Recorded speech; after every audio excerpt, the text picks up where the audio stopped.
پھانسی کے پھندے دیکھ کر مولانا کفایت علی کافی کے ہم سنتے تھے، غازی علم الدین کا سنتے تھے، لیکن ممتاز قادری نے جو کیا ہے وہ تو غازیوں سے بھی سبقت لے گیا ہے۔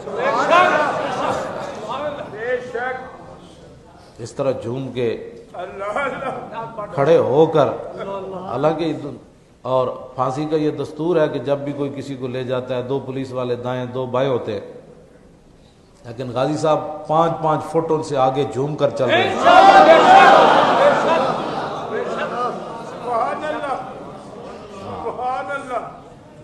وہ کون سی چیز تھی؟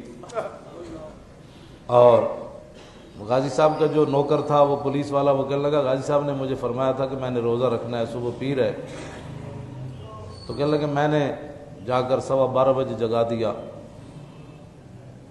تو غازی صاحب نے کہا سحری ہو گئی؟ انہوں نے کہا نہیں جی سحری نہیں ہوئی، آپ کا سفر آخرت جو ہے وہ شروع ہونے والا ہے۔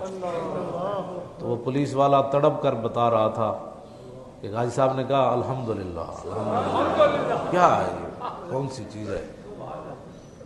کہا کہ ایک کھجور کھا کے روزہ رکھ لیا۔ کہ کون سی چیز ہے؟ پھر وہ چلتے چلتے خود پھانسی کے پھندے تک